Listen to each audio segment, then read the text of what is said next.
À Noël, mes parents ont cruellement lancé « Pas de cadeau pour ta bâtarde, dehors ». Ma fille pleurait. J'ai dit compris. 15 minutes plus tard, le livreur demandait « Vous confirmez l'annulation de la commande ?» Dès l'instant où j'ai franchi le seuil de la porte de mes parents, la main de ma fille de 7 ans, Chloé, dans la mienne, j'ai su que quelque chose n'allait pas. Les lumières du sapin de Noël semblaient faiblir alors que les yeux froids de ma mère se posaient sur Chloé, ses lèvres se retroussant en ce rictus familier que j'avais espéré ne jamais revoir. Seuls les enfants sages des bonnes familles ont des cadeaux ici, annonça-t-elle à la pièce remplie de parents. Ta bâtarde peut ficher le camp. La petite main de Chloé tremblait dans la mienne tandis que des larmes coulaient sur ses joues roses. Mon père se tenait derrière ma mère, hochant sa tête grisonnante en signe d'approbation. Je sentis mon monde se fissurer comme une fine couche de glace sous mes pieds, mais je dis simplement, compris. Les doigts tremblants, je sortis mon téléphone et passai un appel rapide pendant que Chloé enfouissait son visage dans mon manteau d'hiver. 15 minutes s'écoulèrent dans un silence étouffant.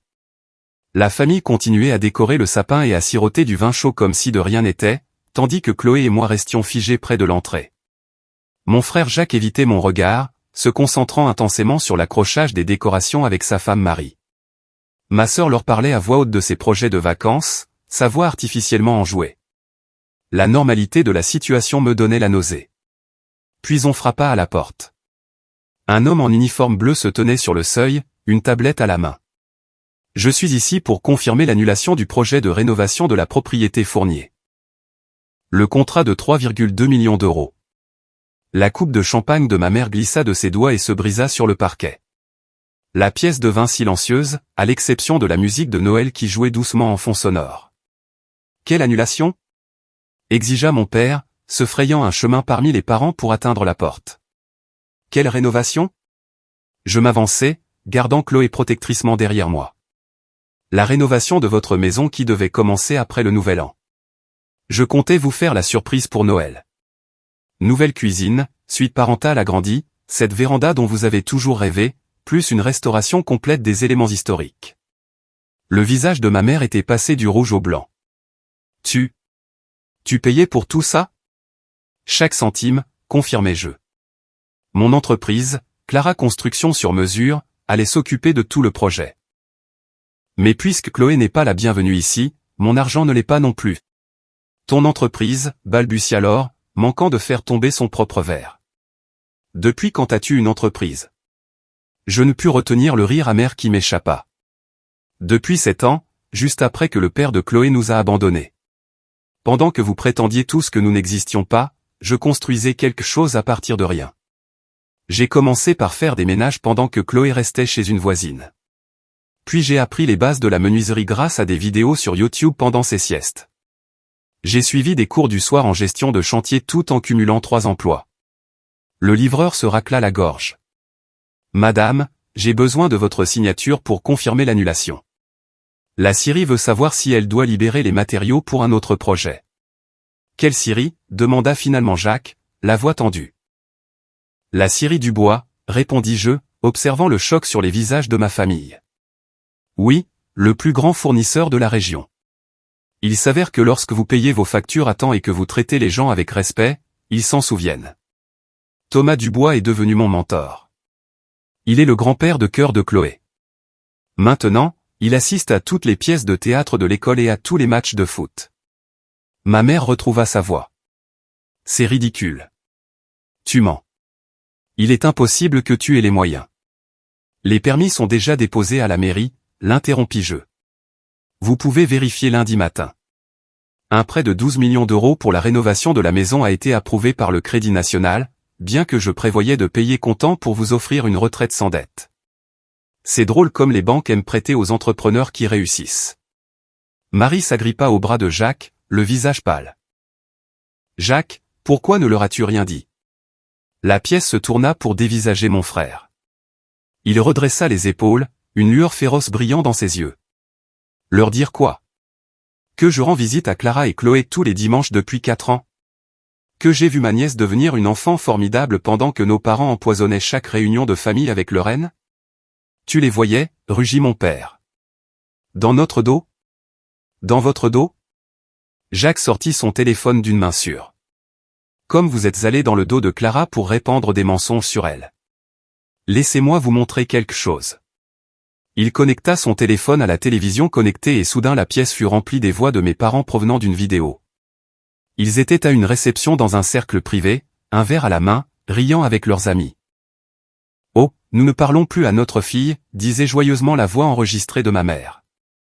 Elle s'est fait engrosser par un minable qui s'est enfui. Nous lui avons dit de ne pas revenir nous supplier pour de l'argent. Les principes, c'est important, vous savez. La meilleure décision que nous ayons jamais prise, ajoutait la voix de mon père. On ne sait pas quelle influence elle aurait sur Jacques. Il a un véritable avenir devant lui, pas comme elle. La vidéo passa à un autre événement, une autre conversation cruelle. Les dates indiquaient que ces enregistrements avaient été faits sur plusieurs années. Mes parents me dénigrant auprès de quiconque voulait bien les écouter, traitant Chloé de noms que je ne répéterai pas, mentant sur l'aide qu'ils nous auraient offerte et que nous aurions rejetée, alors qu'en réalité ils nous avaient claqué la porte au nez. « Tu nous as enregistrés ?» La voix réelle de ma mère était maintenant stridente. « À chaque fois, » confirma Jacques, parce que je savais qu'un jour Clara aurait besoin de preuves. « La preuve de qui vous êtes vraiment. » Chloé tira sur ma manche. Je me penchai et elle me chuchota à l'oreille. Ma courageuse petite fille essayant d'être forte. « Monsieur le livreur, dis-je en me redressant. Veuillez confirmer l'annulation. La totalité. La construction, l'aménagement paysager, la décoration intérieure. Et s'il vous plaît, dites-leur d'annuler également le compte du jardinier à la scierie du bois. Notre compte, balbutia mon père. Mais nous avons ce compte depuis 30 ans. Plus maintenant, dis-je simplement. Thomas Dubois attache de l'importance à la loyauté. Quand il découvrira comment vous avez traité sa petite fille de cœur. Eh bien, je soupçonne que vous devrez faire 3 villes de plus pour vous fournir en bois. Mon téléphone vibra. Sarah, mon associée, m'envoyait des SMS frénétiques. Mais avant que je puisse vérifier, Jacques lâcha sa plus grosse bombe. Maman, papa, il y a autre chose que vous devriez savoir. Il bomba le torse. J'ai tout documenté pour une autre raison. J'écris un livre sur le dysfonctionnement familial et comment le syndrome de l'enfant en or détruit les familles. Mon thérapeute a pensé que ce serait thérapeutique. Le chapitre 12 porte sur ce soir. Il devait parler de réconciliation. Il regarda la coupe de champagne brisée sur le sol, ses morceaux scintillant comme des larmes sous les lumières du sapin. Je suppose qu'il me faudra une fin différente maintenant. Le silence qui suivit l'annonce de Jacques était assourdissant. Marie éclata soudain en sanglots, son maquillage soigneusement appliqué coulant sur son visage. Elle s'écarta de Jacques et tituba vers le centre de la pièce, sa robe rouge s'accrochant à la table basse. « Je ne peux plus faire ça », s'écria-t-elle. « Je ne peux plus prétendre que tout est parfait quand tout est construit sur des mensonges. »« Marie, ma chérie, de quoi parles-tu » Jacques tendit la main vers elle, mais elle se détourna. « Ne vois-tu pas ? Ils nous ont contrôlés, nous aussi. Nous faisant danser à leur guise, garder leur secret, maintenir leur image parfaite. » La voix de Marie se brisa. Mais je sais quelque chose qui briserait cette image pour toujours. Ma mère s'avança, le visage dur. Marie, tu es hystérique. Jacques, contrôle ta femme. La contrôler ? Jacques rit amèrement. Comme vous nous avez tous contrôlés. Non, maman. Laisse-la parler. Marie s'essuya les yeux, étalant du mascara sur ses joues. Il y a 5 ans, Jacques était malade. Vraiment malade. Les médecins voulaient faire un test pour une maladie héréditaire qui sévit dans la famille Fournier. Alors, nous avons fait un test ADN. La pièce semblait retenir son souffle. Même la petite Chloé cessa de s'agiter à côté de moi. Jacques n'est pas votre fils biologique, dit Marie en regardant directement mes parents. Il n'est pas du tout un Fournier. Ma mère se jeta en avant, mais mon père lui attrapa le bras. C'est impossible. Tu mens. Les résultats du test sont dans notre coffre-fort, dit doucement Jacques. Avec les lettres du petit ami de fac de maman, celles que j'ai trouvées dans le grenier quand nous aidions au nettoyage de printemps. David Moreau, le quarterback vedette, a épousé quelqu'un d'autre juste après la remise des diplômes parce que ses parents n'approuvaient pas le milieu familial de maman. Tu as fouillé dans mes affaires personnelles, hurla ma mère. De la même manière que tu as fouillé dans les miennes quand j'avais 16 ans, rétorqua Jacques. Quand tu as lu mon journal intime et découvert que je pensais à contacter Clara après la naissance de Chloé. Quand tu as menacé de me déshériter aussi si jamais je reconnaissais ma sœur ou ma nièce. Laure suffoqua dans son coin. Ils t'ont menacé tous les jours pendant 1 an, confirma Jacques. On dit qu'il couperait ma bourse d'études, me rayerait du testament, dirait à tout le monde que j'étais instable. Papa a même menacé d'appeler mon patron pour lui dire que je volais dans l'entreprise. Nous te protégions, insista mon père, mais sa voix avait perdu son autorité. De quoi? De savoir que ma sœur est formidable? De voir ma nièce grandir? De comprendre ce qu'est la vraie force? Jacques sortit un dossier de derrière le canapé. J'ai gardé chaque menace, chaque texto manipulateur, chaque email où vous avez essayé de me contrôler avec l'argent et la peur. Chloé prit soudain la parole, sa petite voix perçant la tension. Maman, pourquoi il ne m'aime pas? Tous les adultes dans la pièce se tournèrent pour la regarder. Mon cœur se brisa en voyant la confusion dans ses yeux innocents. Ce n'est pas à cause de toi, ma chérie, dis-je en m'agenouillant à côté d'elle. Certaines personnes ont juste trop peur pour aimer librement. Mais je leur ai fait un cadeau, dit Chloé en sortant un dessin froissé de sa poche.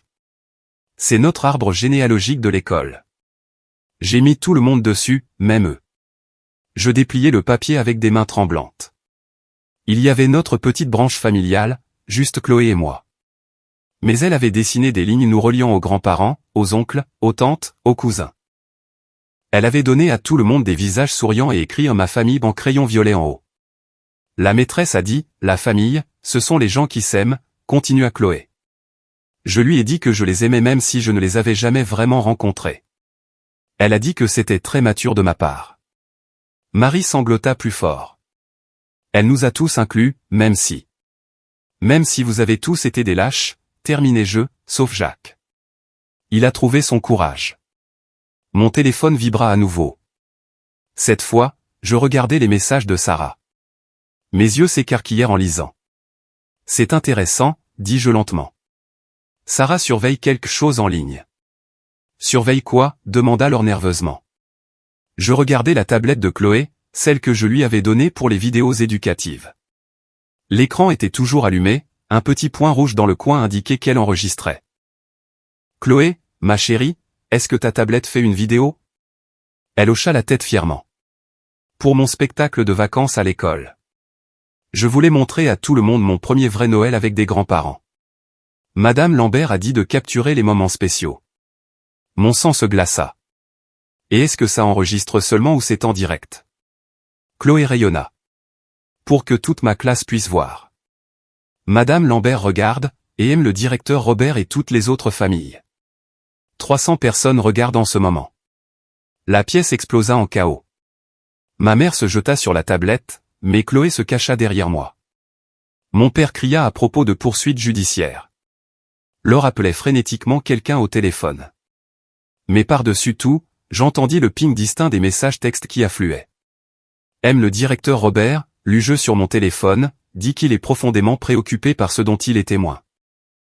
Veut discuter du maintien de l'emploi de ma mère à l'inspection académique.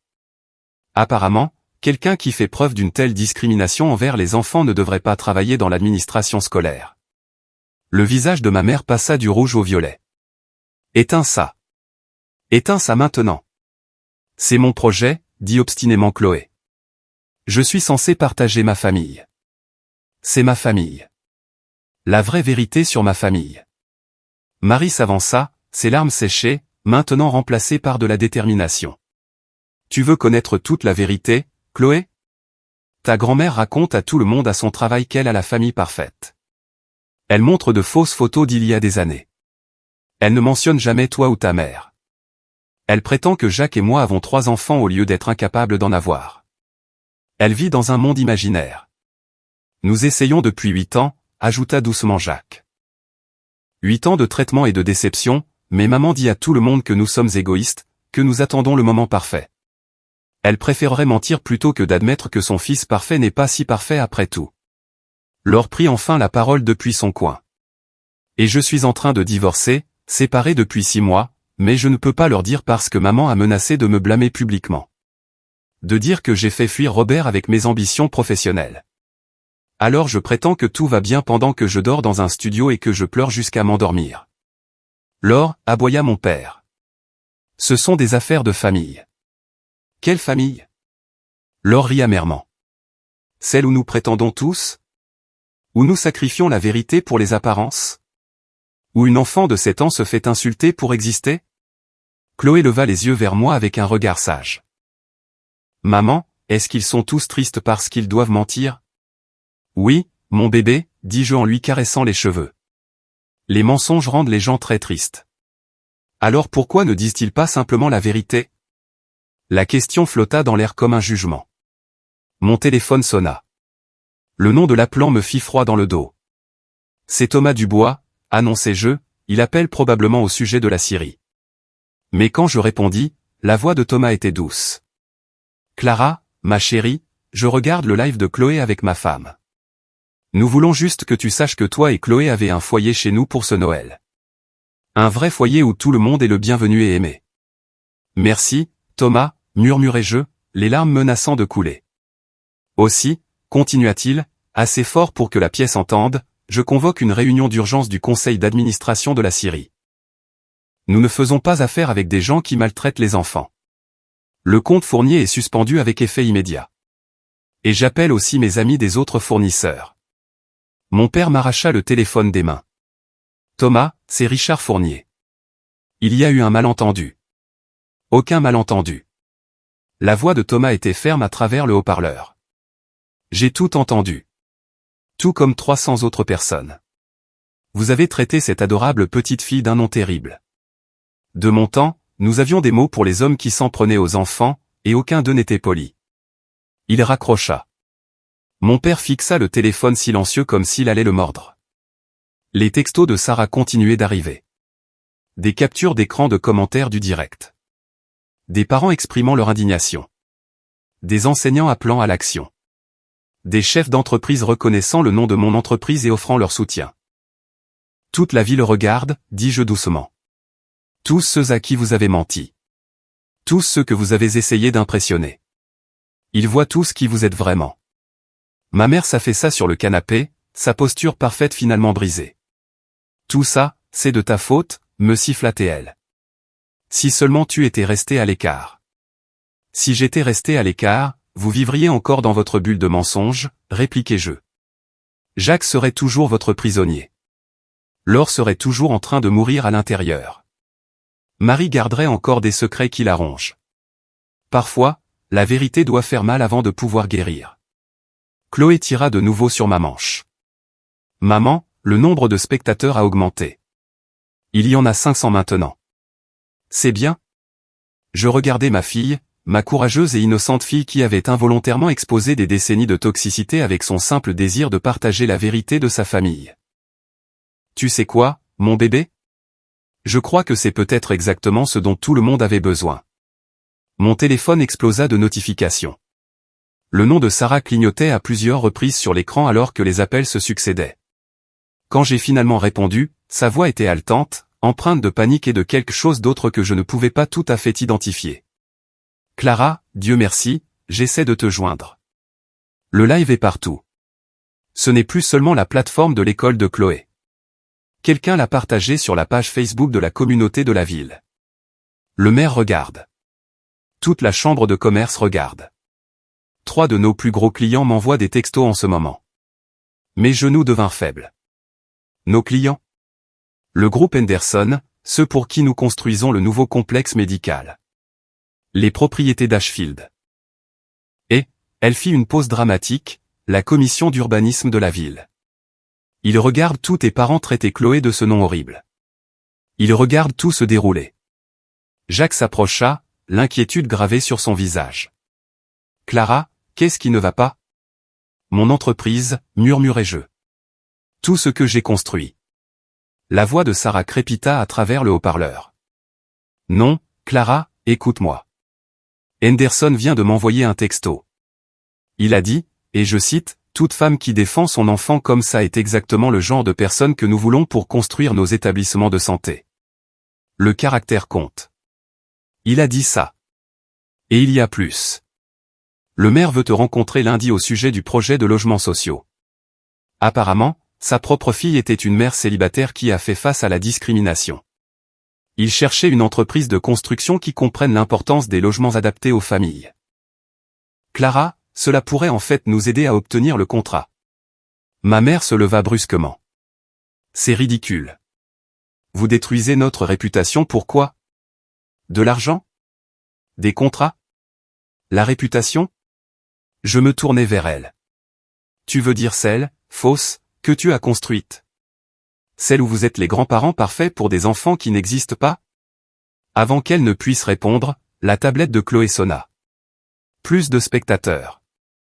La section des commentaires défilait si vite que nous ne pouvions pas lire les messages individuels. Le téléphone de Laure était sorti maintenant aussi. Vous devriez voir ça.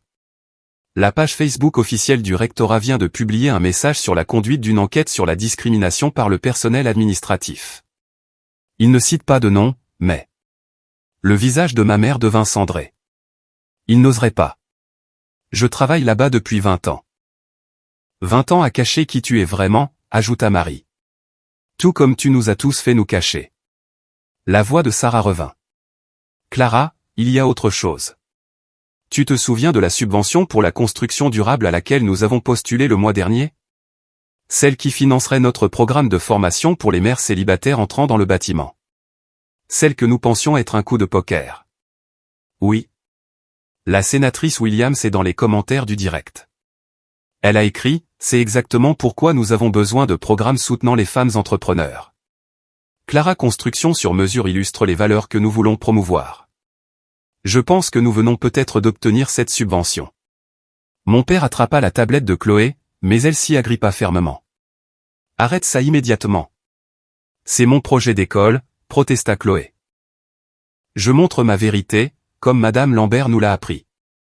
Ta vérité nous détruit, cria-t-il. Richard. Jacques s'interposa. Tu lui fais peur. Recule. Ne me dis pas ce que je dois faire dans ma propre maison. Tu n'es même pas mon vrai fils. Les mots restèrent suspendus dans l'air comme du poison. Le visage de Jacques passa du blanc au rouge. Tu as raison, dit-il doucement. Je ne suis pas ton fils biologique. Mais j'ai été plus un fils pour toi que la biologie ne l'exigeait. J'ai gardé tes secrets, maintenu ton image, vécu selon tes règles. Et qu'est-ce que j'y ai gagné? Une vie construite sur des mensonges. La voix de Sarah interrompit. Clara, je déteste ajouter au drame, mais tu dois savoir quelque chose. 3 de nos employés viennent de m'envoyer un texto. Ce sont toutes des mères célibataires qui ont fait face à une discrimination similaire. Elles disent, si tu as besoin de témoins de moralité pour quoi que ce soit, elles sont prêtes à parler. Aussi, Thomas Dubois vient de poster dans les commentaires qu'il crée un fonds pour les études supérieures de Chloé et a invité d'autres chefs d'entreprise à contribuer. Je sentis les larmes monter. Il a fait ça? Les commentaires sont incroyables. Les gens partagent leurs propres histoires de rejet familial, de discrimination au travail. Ton histoire résonne auprès de centaines de personnes. Ma mère tenta une dernière fois. S'il vous plaît, éteignez ça. Nous en parlerons en privé. Nous trouverons un arrangement. Comme nous avons trouvé un arrangement il y a 7 ans, demandai-je, quand vous m'avez dit que j'étais morte pour vous? Quand vous avez dit que Chloé ne serait jamais une vraie Fournier? Quand vous avez choisi votre image plutôt que votre fille et votre petite-fille? La sonnette retentit. Tout le monde se figea. Laure, la plus proche de la porte, regarda à travers le judas. Il y a un camion de télévision dehors. France 8. Quelqu'un a appelé à travers la porte, nous couvrons l'histoire du direct qui devient viral. Pouvons-nous parler à Clara Fournier? Pas de commentaires, cria mon père. Mais Chloé, ma courageuse petite fille, lança, ma maman construit des maisons pour les familles, de bonnes maisons pour les gens qui en ont besoin. Chloé. J'essayais de la faire taire, mais elle était lancée. Elle travaille très dur et aide d'autres mamans à trouver du travail aussi. C'est la meilleure maman, même si papy et mamie ne nous aiment pas, Sarah rit au téléphone. Cette gamine est une porte-parole née. Aussi, la coalition pour le logement abordable vient de partager le direct avec le commentaire, c'est pourquoi la représentation est importante dans la construction. Mon téléphone vibra avec un autre appel. Le contact me glaça le sang. Cédric Marchand. Le père de Chloé. L'homme qui nous avait quittés il y a 7 ans et n'avait jamais regardé en arrière. Sarah, je dois te laisser. Cédric appelle. Cédric? Après 7 ans de silence? Je laissai l'appel aller à la messagerie vocale, mais le mal était fait. Mes mains tremblaient alors que son nom clignotait sur mon écran encore et encore. Qui est Cédric? Demanda Laure. Le père de Chloé, répondit Jacques quand je ne le pus pas, le lâche qui les a abandonnés à la naissance de Chloé. Celui que maman et papa ont dit être intelligent de s'enfuir. La voix de Laure était acide. Celui qu'ils ont qualifié de héros pour ne pas être piégé par une grossesse non désirée. Chloé leva les yeux vers moi. C'est mon papa qui appelle? Avant que je puisse répondre, le téléphone de ma mère sonna. Elle répondit avec empressement, espérant probablement que quelqu'un la sauverait de ce cauchemar. Mais son visage changea en écoutant. Oui, Cédric, elle est là. Elle me tendit le téléphone, un triomphe brillant dans ses yeux. C'est pour toi. Le père de Chloé veut parler. Je ne veux pas, il dit que c'est urgent. Quelque chose à propos d'avoir vu le direct et de vouloir arranger les choses. Son sourire était prédateur.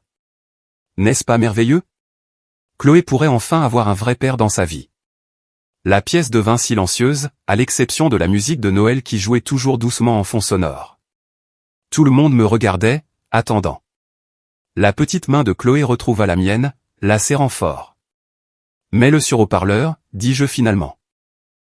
S'il a quelque chose à dire, tout le monde devrait l'entendre.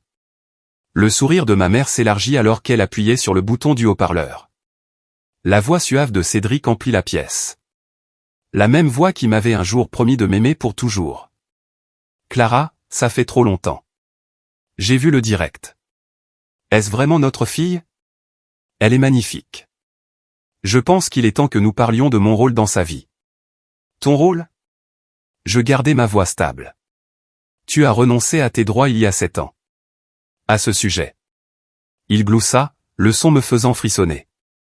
Je parle à tes parents depuis quelques mois.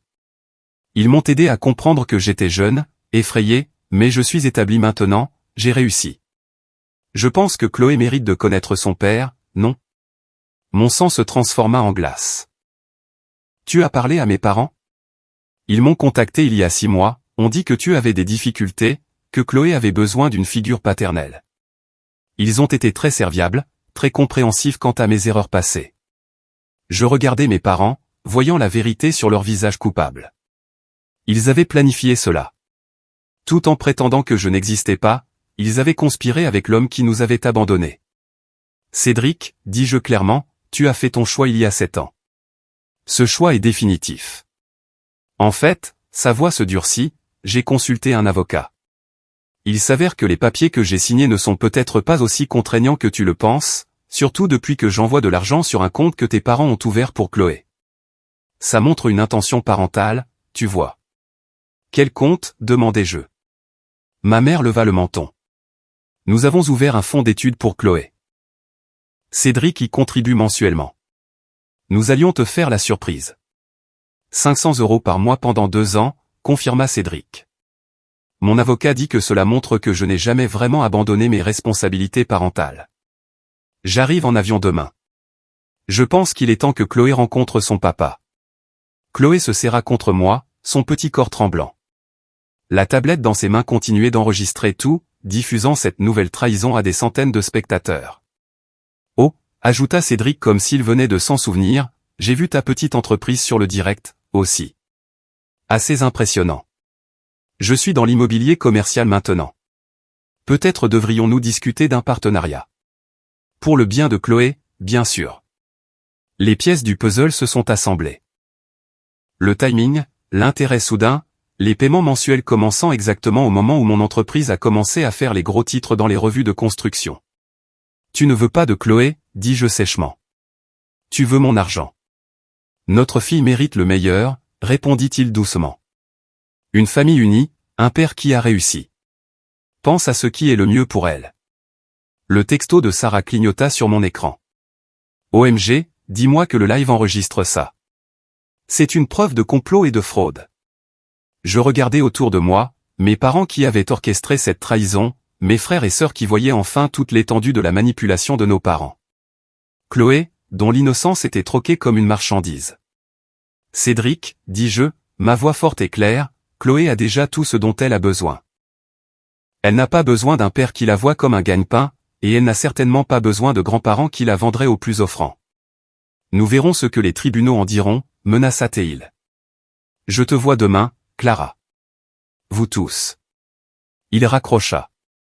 Le silence qui suivit fut assourdissant. Puis Chloé parla, sa jeune voix perçant tout. Maman, je ne veux pas d'un papa qui ne m'aime pas. C'est d'accord? Je m'agenouillai, la prenant dans mes bras.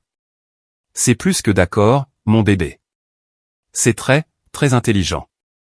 Les commentaires du direct étaient déchaînés. Le nombre de spectateurs avait dépassé les 1000. Et quelque part dans cette foule numérique, la vérité se répandait comme une traînée de poudre. Mes parents venaient de révéler leur ultime trahison en direct, et ils n'avaient aucune idée de ce qui allait suivre. La sonnette retentit à nouveau avant que quiconque puisse digérer les menaces de Cédric. Cette fois, mon père ouvrit brusquement la porte, prêt à chasser les journalistes. Au lieu de cela, un homme dans un costume anthracite coûteux se tenait là, mallette à la main, un sourire aussi tranchant qu'une lame. Monsieur Fournier, je suis Benoît Fournier, votre neveu. Je crois que mon client, Cédric Marchand, vient d'appeler. Je suis ici pour signifier des papiers et discuter de l'arrangement de garde de Chloé.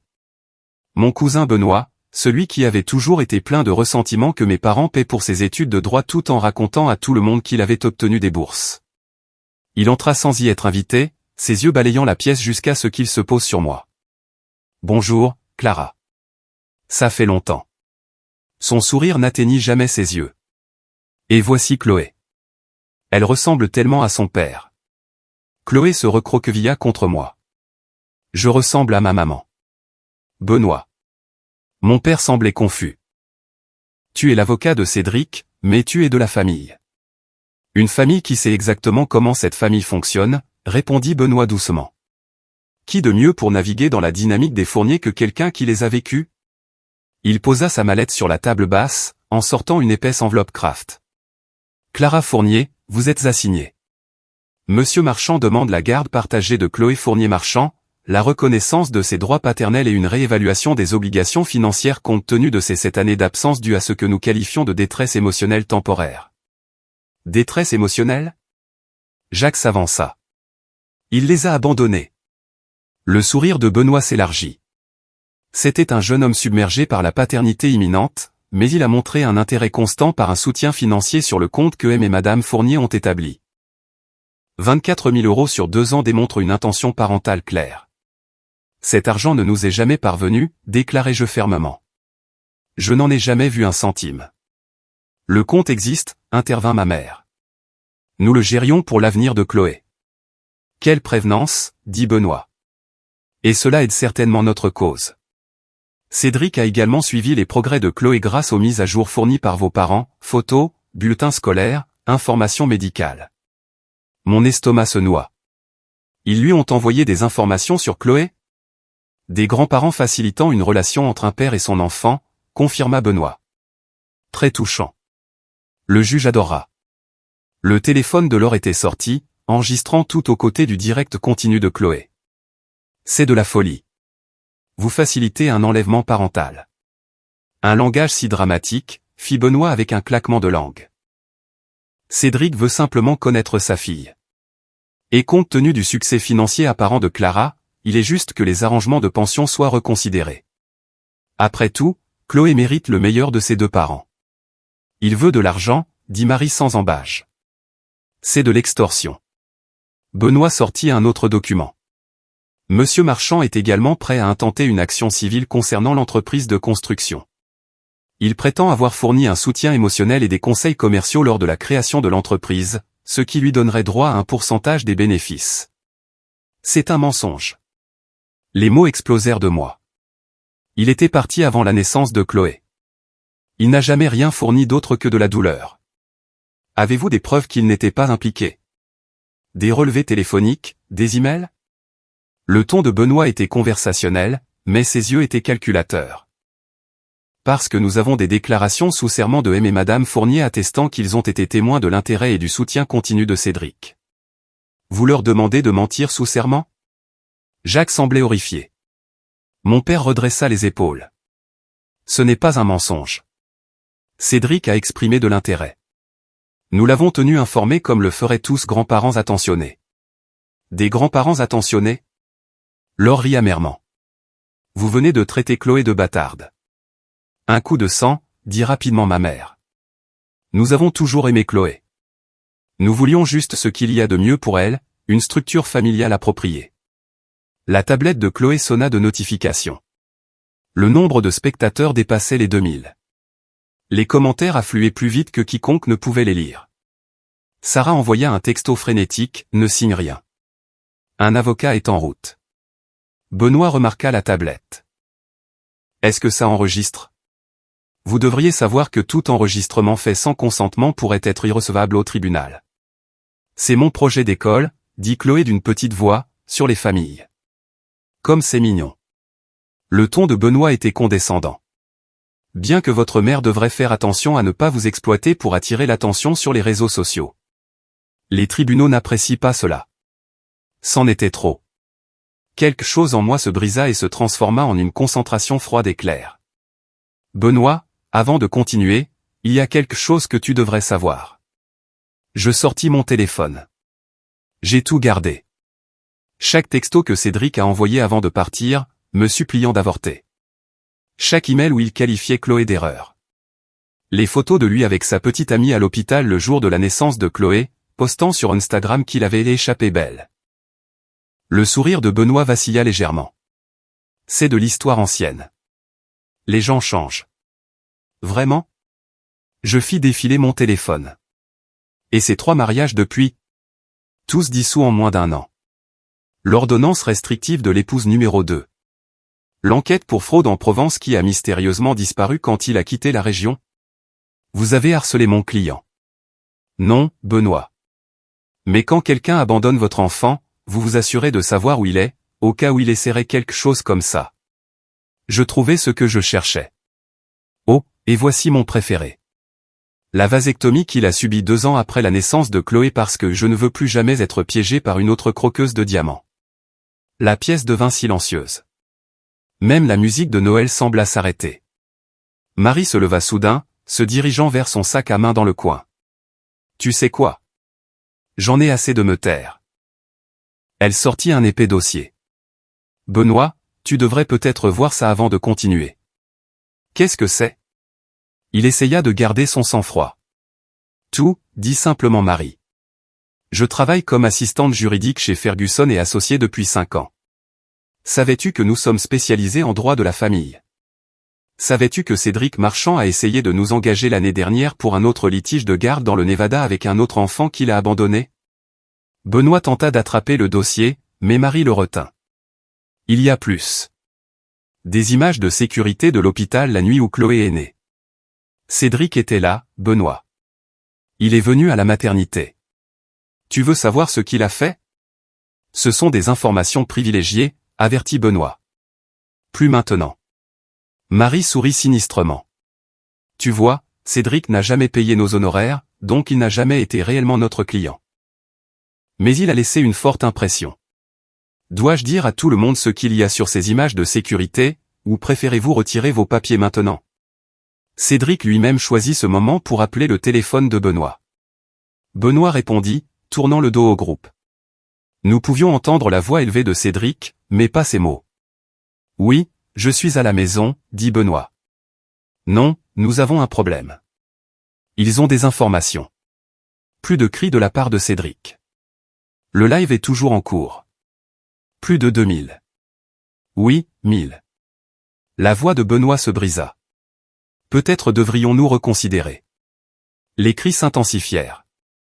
Benoît éloigna le téléphone de son oreille, et la voix de Cédric devint audible pour tout le monde. Je m'en fiche de ceux qui l'ont. Cette gosse est mon gagne-pain. Sa mère est friquée maintenant, et je veux ma part. Ses grands-parents me l'avaient promise. Benoît tenta frénétiquement de couper l'appel, mais il était trop tard. La tablette de Chloé avait capturé chaque mot. La section des commentaires explosa d'indignation. Cédric siffla Benoît dans le téléphone. Tais-toi. Tu es sur haut-parleur. Tout Internet peut t'entendre. Silence de mort du côté de Cédric. Puis la ligne fut coupée. Benoît se tenait là, le visage rouge, les papiers toujours à la main. Ce n'est pas. Mon client est naturellement émotif. Votre client vient d'admettre une fraude sur un direct avec 3000 témoins, dis-je calmement. Souhaitez-vous continuer à signifier ces papiers? Il regarda désespérément autour de la pièce. Mes parents s'étaient affaissés sur le canapé, le visage gris. Jacques se tenait protecteur près de Marie. Laure continuait d'enregistrer. Et Chloé. Chloé s'avança, du haut de son mètre 20, et leva les yeux vers Benoît. Ma maman dit que mentir, c'est mal. Tu aides quelqu'un à mentir. Ça fait de toi un mauvais avocat. Tu ne peux pas. Un enfant ne comprend pas, je comprends, dit clairement Chloé. Cet homme ne m'aime pas. Il veut l'argent de maman et tu l'aides. C'est méchant. Les mains de Benoît tremblaient alors qu'il remettait les papiers dans sa mallette. Ce n'est pas fini. Cédric a des droits. Cédric n'a rien, interrompit Marie. Parce que je ne t'ai pas dit le meilleur sur ces images de sécurité. Elle sortit une petite clé USB. On regarde ça ensemble? Voir ce que Cédric a fait quand il est venu à l'hôpital. Ce ne sera pas nécessaire, dit rapidement Benoît, reculant vers la porte. Oh, mais je pense que si, insista Marie. Tout le monde devrait voir quel genre de père Cédric est vraiment. Elle brancha la clé dans la télévision connectée. Le public du direct allait tout voir. Les images de sécurité étaient granuleuses, mais assez claires. On y voyait Cédric, 7 ans plus jeune, entrant dans la maternité avec un autre homme. Il riait, visiblement ivre. L'horodatage indiquait 3h27 du matin, quelques heures seulement après la naissance de Chloé. Éteins ça, supplia Benoît. Mais Marie laissa la vidéo tourner. Cédric s'approcha de la fenêtre de la nurserie, montra les bébés du doigt et fit un geste grossier. Puis il sortit des papiers, les signant contre la vitre avec un grand geste. L'autre homme lui tapa dans la main. Ils s'éloignèrent en riant, Cédric jetant les papiers sur le bureau d'une infirmière. C'étaient les papiers où il renonçait à ses droits, dis-je doucement. Il célébrait le fait de se débarrasser de nous. Les commentaires sur le direct étaient volcaniques. Les gens partageaient le flux, taguaient les médias, demandaient justice. Le nombre de spectateurs dépassa les 5000. Benoît s'enfuit sans un mot de plus, sa voiture démarrant en trombe. Mes parents restèrent assis dans un silence stupéfait, leur complot s'effondrant autour d'eux. Mais Marie n'avait pas fini. Elle se tourna vers mes parents avec de l'acier dans les yeux. Vous voulez connaître la véritable ironie? Cédric a essayé de monter la même arnaque avec 2 autres femmes. Toutes 2 des mères célibataires qui ont réussi après son départ. Vous n'êtes pas spéciaux. Vous êtes juste ces dernières victimes. Et vous l'avez aidé, ajouta Jacques en fixant nos parents. Vous avez aidé un escroc à essayer de voler votre propre fille et votre petite-fille. Mon téléphone sonna. Le nom de Sarah s'afficha à l'écran. L'avocat est là, dit-elle quand je répondis. Mais je ne pense plus que tu en aies besoin. La ville entière vient de regarder Cédric et Benoît s'autodétruire. Aussi, le FBI veut te parler. Le FBI? Il s'avère que Cédric fait l'objet d'une enquête pour fraude électronique dans 3 États. Ce direct vient de leur donner les preuves qu'ils cherchaient. Clara, toi et Chloé êtes en sécurité. Il va en prison. Je regardais Chloé, qui observait tout avec ses yeux sages. On a gagné, maman? Oui, mon bébé.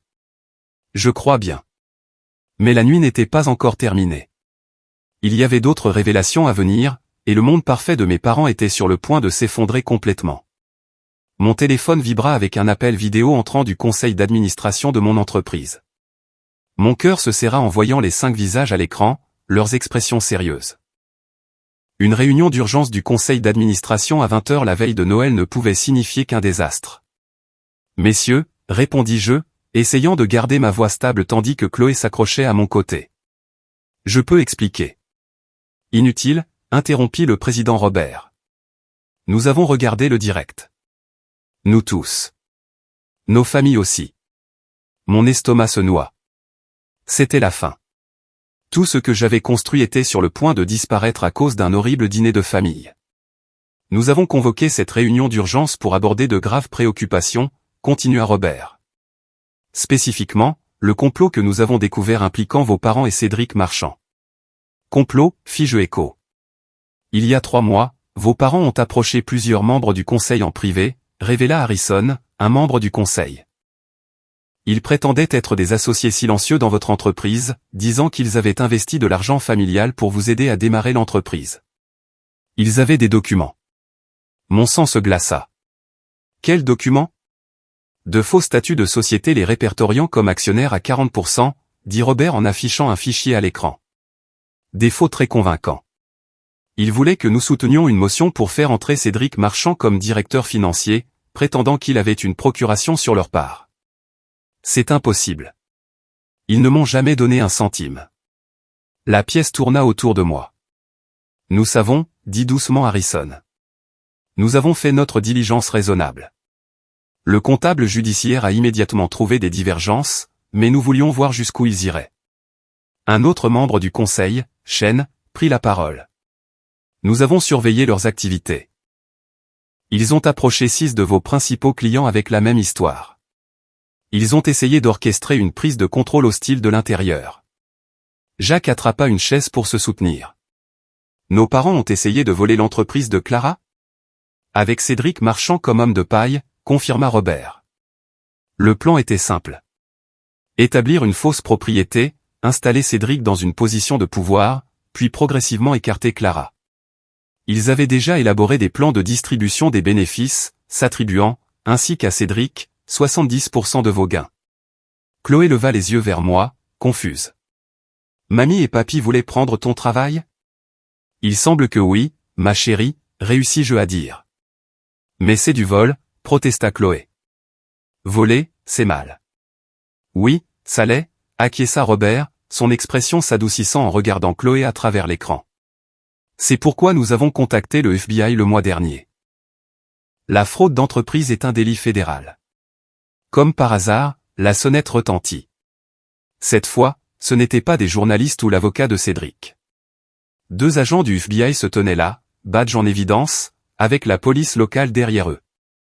FBI, nous cherchons Richard et Patricia Fournier. Nous avons des mandats. Mon père se leva, fanfaronnant. C'est ridicule. Nous sommes ses parents. Nous avions tous les droits. Le droit de commettre une fraude? L'agent Martinez entra, son partenaire juste derrière. Fraude électronique, faux et usage de faux, complot en vue de vol d'entreprise. Dois-je continuer? Vous ne pouvez rien prouver, dit ma mère, mais sa voix tremblait. En fait, l'agent Martinez sortit une tablette. Ce direct a été extrêmement utile. Votre aveu d'avoir établi un compte bancaire au nom de votre petite-fille sans le consentement parental, votre admission d'avoir facilité la demande de garde frauduleuse de Cédric Marchand, et ses jolis documents. Elle brandit des sacs de preuves contenant des papiers. Nous les avons trouvés dans votre bureau lorsque nous avons exécuté le mandat de perquisition il y a 1 heure. Faux statut de société, contrat frauduleux, même un faux testament prétendant que Clara vous laissait tout en cas de décès. Vous aviez prévu de me tuer, altez-je. Non. Protesta mon père. Juste une assurance. Au cas où quelque chose arriverait. Au cas où vous feriez en sorte que quelque chose arrive, dit froidement Jacques. Mon Dieu, qui êtes-vous? Marie s'avança avec un autre dossier. Il y a plus. Je collecte des preuves depuis des mois, en espérant me tromper. Ils ont détourné de l'argent du fonds en fiducie de Jacques, celui de votre grand-mère. De petites sommes, mais régulières.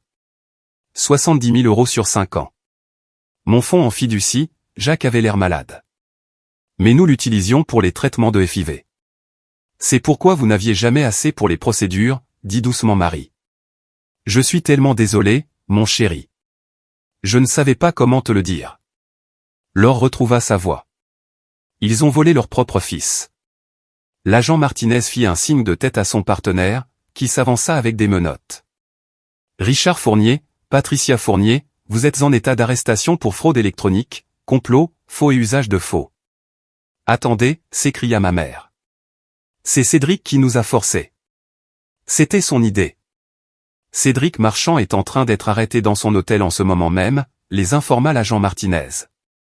Il essaie déjà de vous dénoncer. Apparemment, vous lui aviez promis 2 millions d'euros sur les bénéfices de l'entreprise de Clara. Il a des emails. Alors que mes parents étaient menottés, mon père me regarda avec des yeux désespérés. Clara, s'il te plaît. Nous sommes tes parents. Non, dis-je fermement. Les parents protègent leurs enfants. Vous avez essayé de me détruire et de voler ma fille. Vous n'êtes rien pour nous. Chloé tira ma main. Maman, est-ce que mamie et papy vont en prison? Oui, mon bébé. Bien, dit-elle simplement.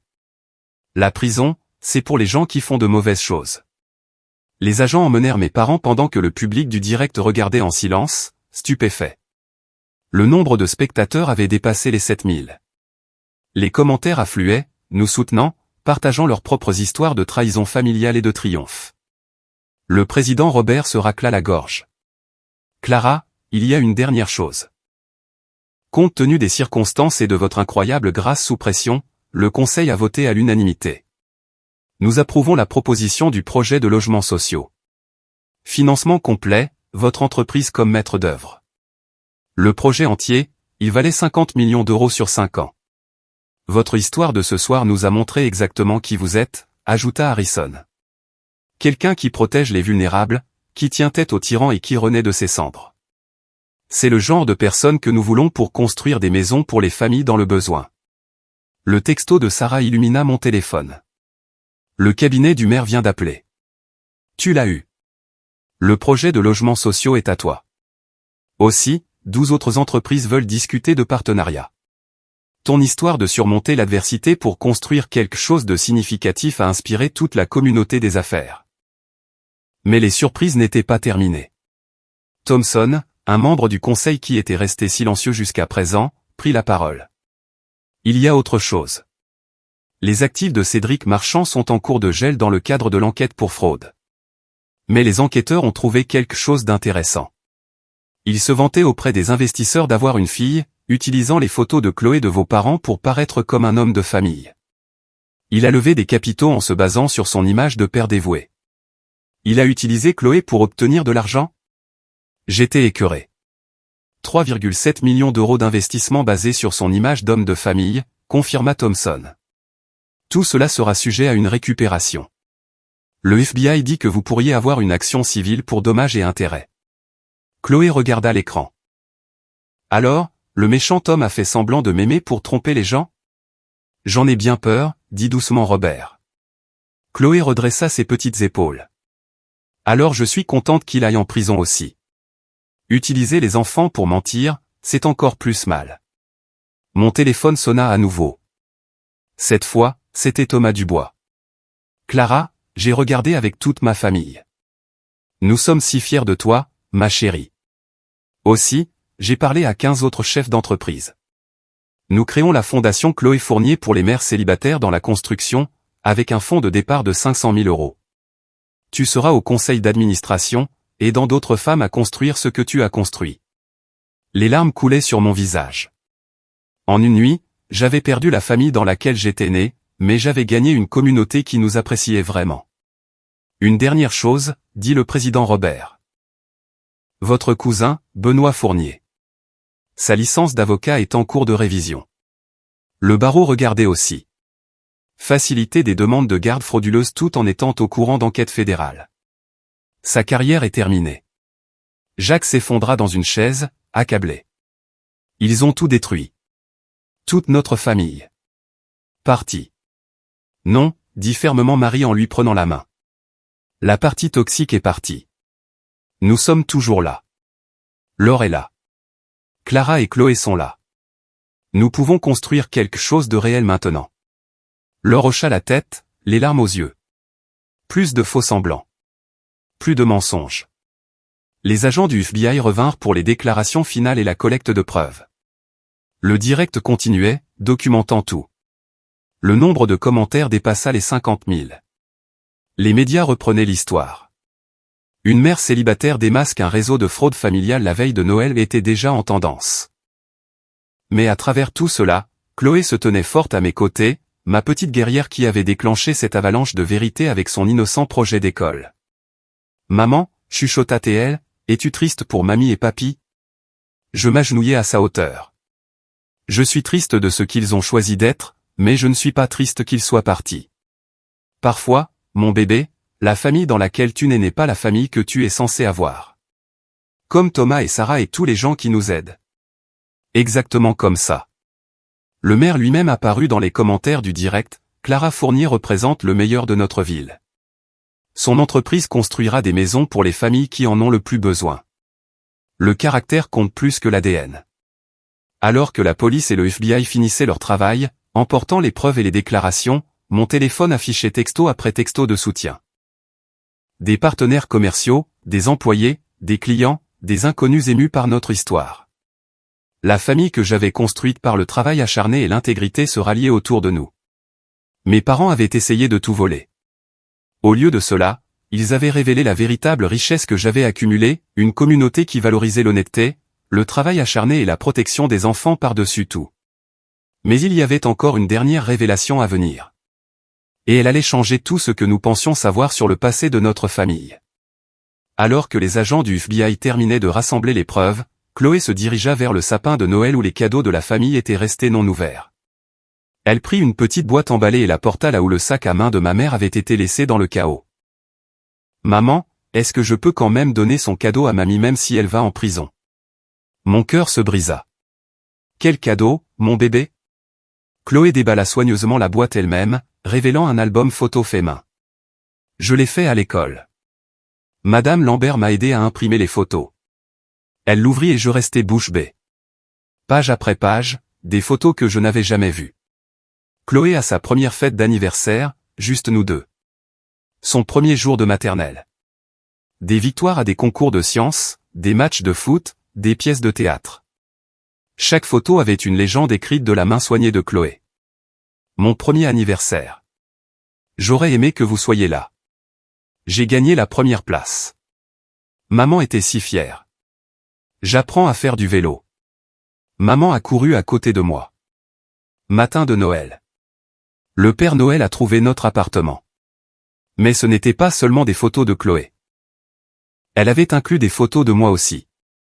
Recevant ma licence d'entrepreneur, posant la première pierre de notre premier grand projet, l'inauguration du refuge pour femmes que nous avions construit à prix coûtant. Le jour où j'ai été nommée femme d'affaires de l'année par la Chambre de commerce. « Où as-tu eu tout ça ?» demandai-je, les larmes coulant. « Oncle Jacques a aidé » dit simplement Chloé. Il a pris des photos quand il venait nous voir. Il a dit que peut-être un jour mamie et papy voudraient voir ce qu'ils avaient manqué. Jacques s'avança, les yeux humides lui aussi. J'ai tout documenté, chaque étape, chaque réussite. Je gardais espoir. Je n'arrêtais pas de penser que peut-être un jour il changerait d'avis. La dernière page de l'album fit sursauter tout le monde. C'était une photo d'une femme beaucoup plus jeune tenant un bébé, avec une lettre manuscrite glissée dans la pochette photo. « C'est grand-mère Fournier », s'exclame alors. La mère de notre père. Mais maman et papa ont dit qu'elle était morte il y a des années. Le visage de Jacques devint pâle. Elle n'est pas morte. Je paie pour ses soins à la résidence du couchant depuis 5 ans. Quoi, nous dîmes, Laure et moi à l'unisson. Elle a la démence, expliqua Jacques. Maman et papa l'ont mise dans l'établissement le moins cher qu'ils pouvaient trouver et ont dit à tout le monde qu'elle était morte. Ils avaient trop honte d'admettre qu'ils l'avaient abandonnée. Mais l'établissement était horrible, alors je l'ai déplacé dans un meilleur endroit. J'ai utilisé l'argent de mon fonds en fiducie. L'argent qu'ils volaient, ajouta doucement Marie. Ils te volaient pendant que tu payais pour leur mère. Laure avait l'air malade. Jacques sortit son téléphone. Il y a plus. Grand-mère a des moments de lucidité. Le mois dernier, elle a été claire pendant presque une journée entière. Elle a demandé des nouvelles de nous tous, surtout de Clara. Elle savait pour Chloé. Elle savait tout. Comment? Je lui ai raconté.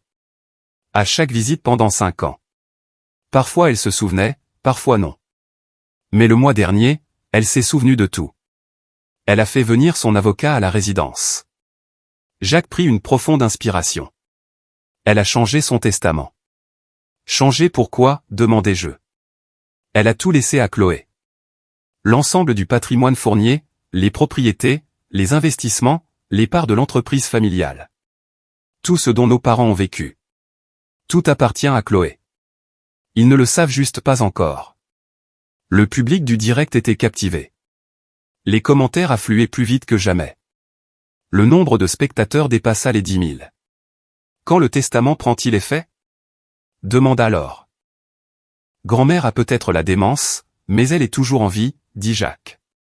Ce qui signifie que nos parents ont vécu avec des actifs qui ne sont plus les leurs. Chaque centime qu'ils ont dépensé le mois dernier est techniquement un vol de l'héritage de Chloé. Marie fit le lien la première. Le FBI va découvrir cela lors de l'enquête sur les actifs. Ils découvriront que vos parents ont dépensé de l'argent qui appartient à Chloé. Ce sont des accusations de fraude supplémentaire. De combien parlons-nous, demandai-je, bien que je ne sois pas sûr de vouloir savoir.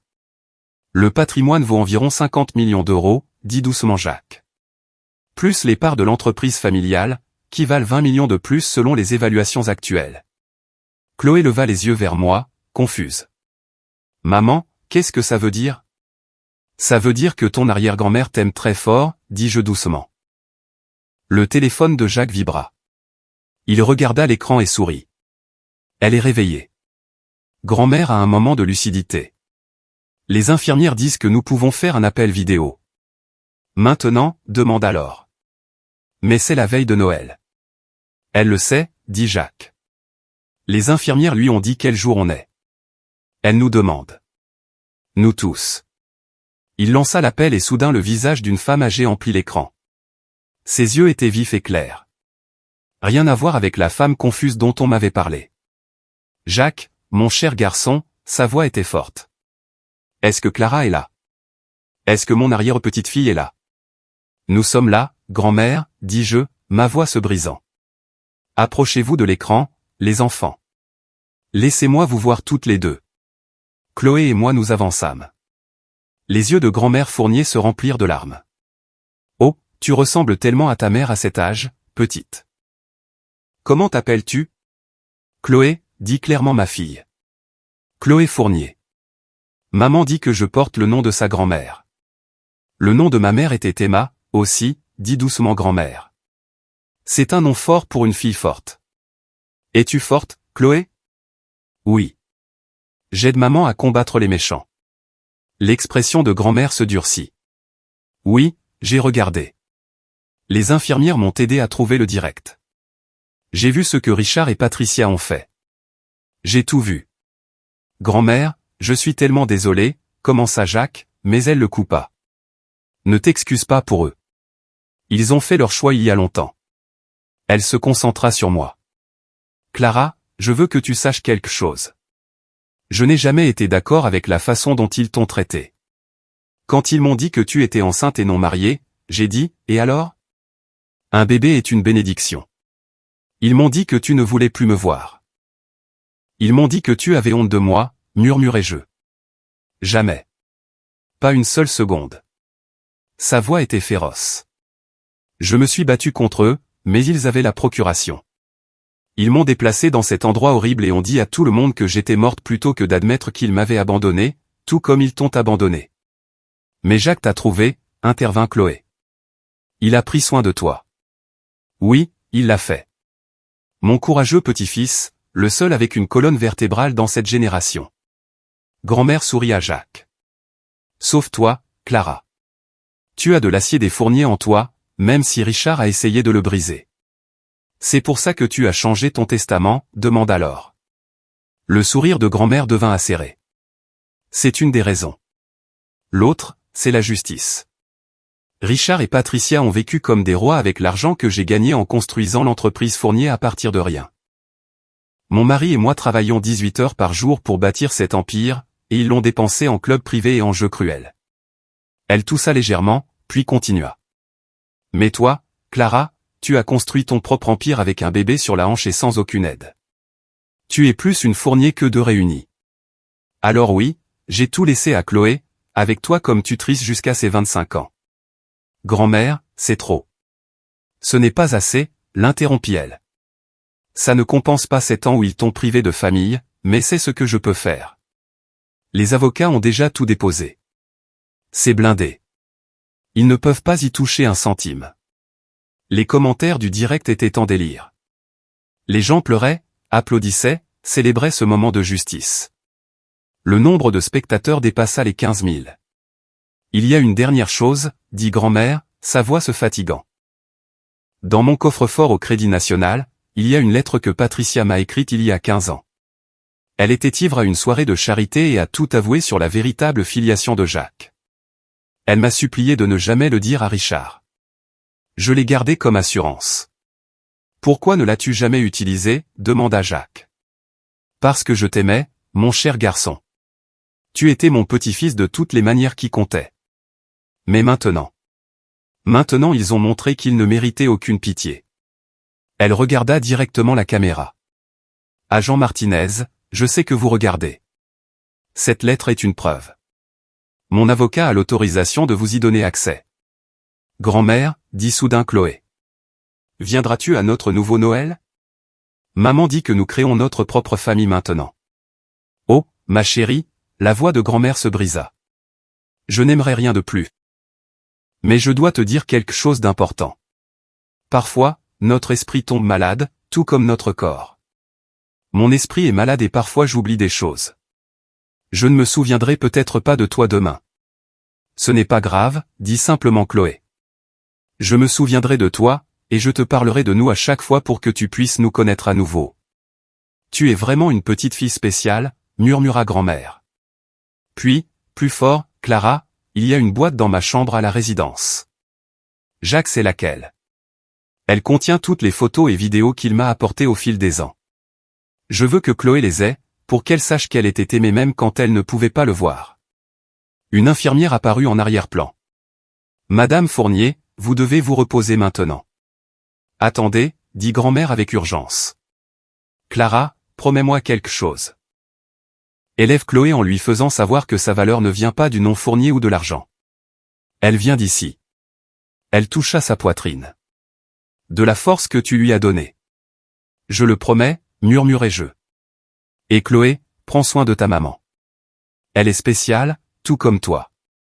Je le ferai, promit Chloé. Nous prenons soin l'une de l'autre. C'est tout ce que j'avais besoin d'entendre. Grand-mère sourit. Joyeux Noël, mes chers. Ma vraie famille. L'appel se termina. La pièce était silencieuse, à l'exception de sanglots étouffés. Même les commentaires du direct s'étaient tus, comme si tout le public prenait un moment pour digérer ce dont il venait d'être témoin. Puis Chloé retourna à l'album photo qu'elle avait fait. Elle retira soigneusement une page blanche à l'arrière et trouva un crayon. « Qu'est-ce que tu fais, mon bébé » demandai-je. « Je fais une nouvelle page, » dit-elle, se concentrant. « Pour arrière-grand-mère Fournier. Pour qu'elle soit dans notre livre aussi. » Elle dessina une image de nous tous ensemble, moi, elle, Jacques, Marie, Laure, et une femme âgée souriante au milieu. Au-dessus, elle écrivit de sa main soignée, mon arrière-grand-mère qui m'aime même quand elle oublie. Le nombre de spectateurs du direct atteignit les 20 000. Les commentaires étaient inondés de larmes, d'émojis et de cœurs. Quelqu'un avait commencé, mais la nuit n'était pas terminée. Il y avait encore des décisions à prendre, un avenir à planifier et une nouvelle sorte de famille à construire sur les cendres de l'ancienne. 6 mois plus tard, je me tenais dans la cuisine de notre nouvelle maison, celle que mon entreprise avait construite sur le terrain que grand-mère Fournier nous avait légué. Le soleil du matin filtrait à travers les fenêtres qui donnaient sur les montagnes, et je pouvais entendre Chloé s'exercer au piano dans la pièce voisine. La mélodie était claire et assurée, rien à voir avec l'enfant timide qui était entré dans la maison de mes parents en cette horrible veille de Noël. « Maman, ils sont là !» cria Chloé en courant vers la porte d'entrée. Je m'essuyai les mains sur mon tablier et la suivis. Aujourd'hui était un jour spécial.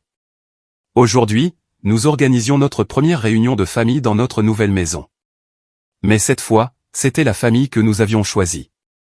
Jacques et Marie arrivèrent les premiers, le ventre de Marie arrondi par les jumeaux qu'ils avaient conçus après avoir enfin eu assez d'argent pour la FIV, grâce à la récupération des fonds en fiducie volés. Le FBI avait retracé chaque centime que mes parents avaient pris, et tout avait été restitué avec intérêt. Tati Clara. Marie me serra fort dans ses bras. La maison est encore plus belle que sur les photos. Tonton Jacques. Chloé se jeta sur lui. Viens voir ma chambre. J'ai un coin lecture, comme tu m'as dit que je devrais en avoir. Laure arriva ensuite, l'air plus heureuse que je ne l'avais vue depuis des années.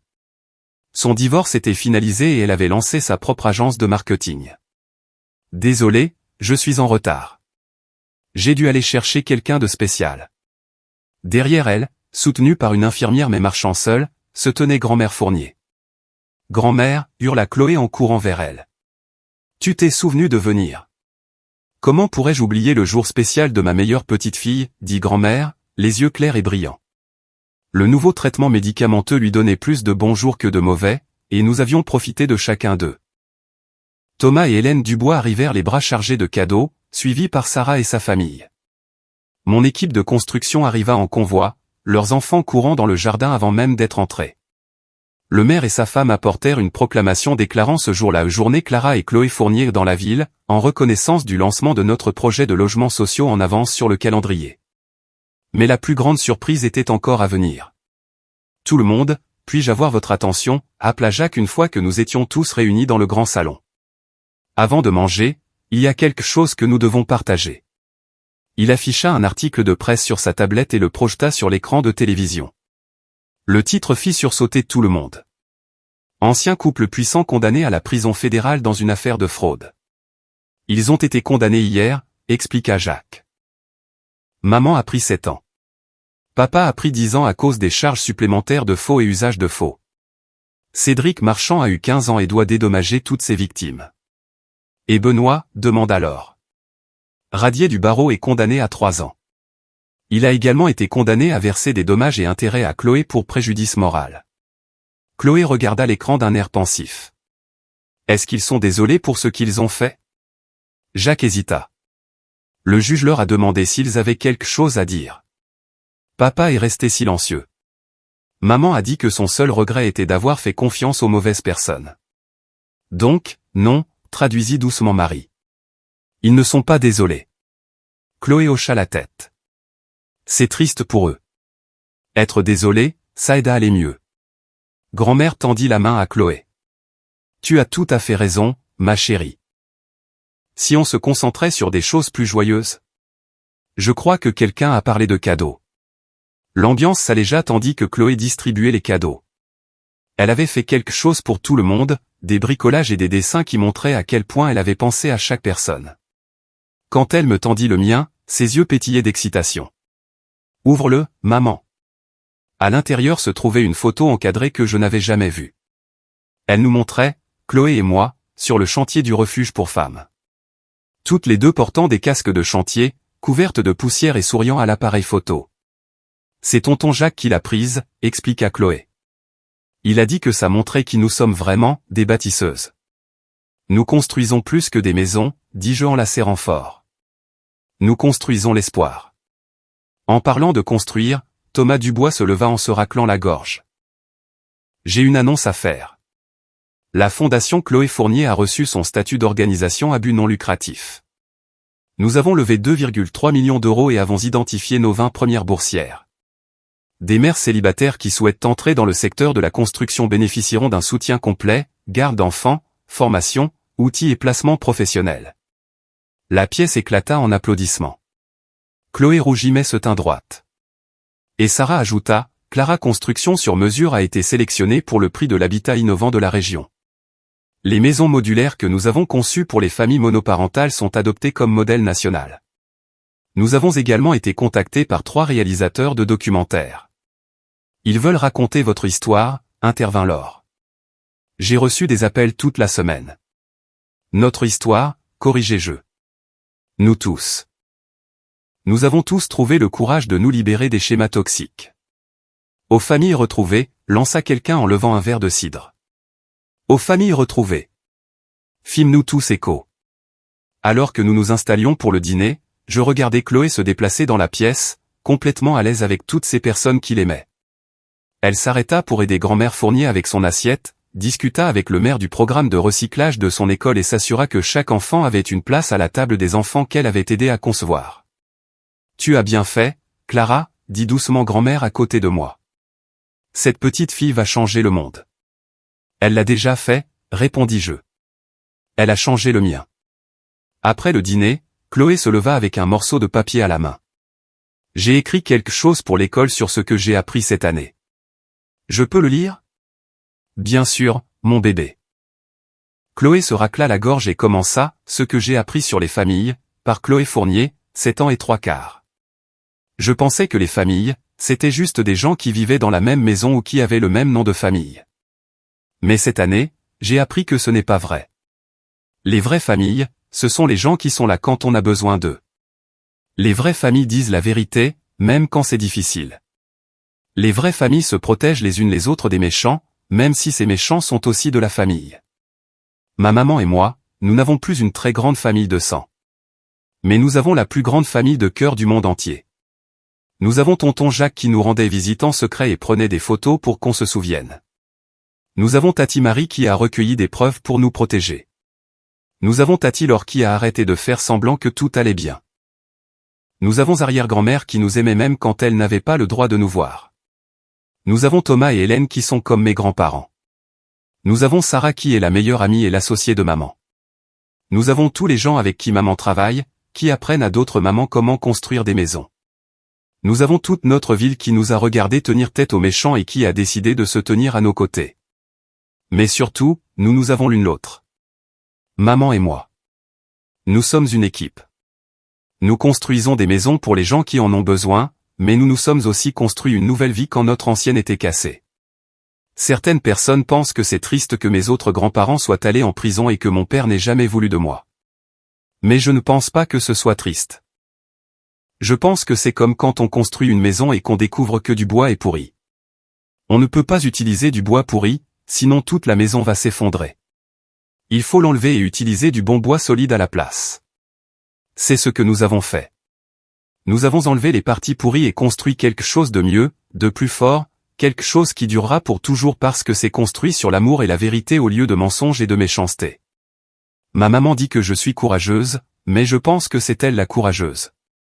Elle a dit non aux gens qui nous faisaient du mal, même s'ils étaient censés nous aimer. Elle a construit toute une entreprise toute seule tout en s'occupant de moi. Elle aide d'autres familles à avoir des maisons. Elle m'a montré qu'être forte ne veut pas dire être méchante.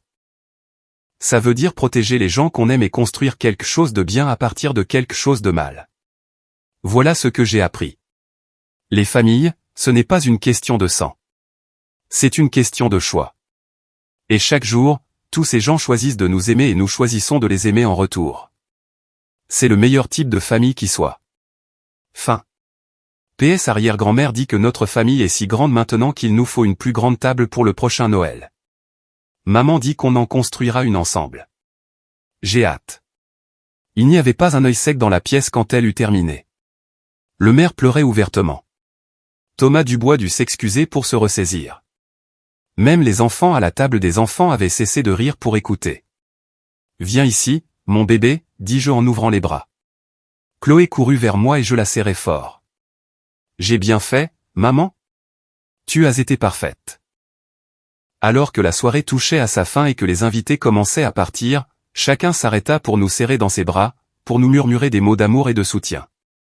La maison qui avait semblé si vide lorsque nous avions emménagé pour la première fois débordait maintenant de chaleur et de rire. Plus tard, après que tout le monde soit rentré chez soi et que Chloé se soit endormie, je me tenais sur la terrasse, regardant les lumières de la ville. À la même époque l'année dernière, j'étais fauché, épuisé et seul, à l'exception de Chloé. Maintenant, je dirigeais une entreprise florissante, je vivais dans une belle maison et j'avais une famille qui s'étendait sur toute la ville. Mon téléphone vibra avec un texto. C'était une capture d'écran de Jacques. Le direct de la veille de Noël venait de dépasser les 10 millions de vues. Les commentaires continuaient d'affluer. Des gens partageant leurs propres histoires de famille de cœur et de trahison surmontées.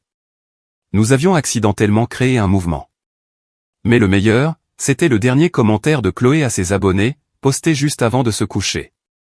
Je souris en pensant à cette horrible veille de Noël qui avait tout changé.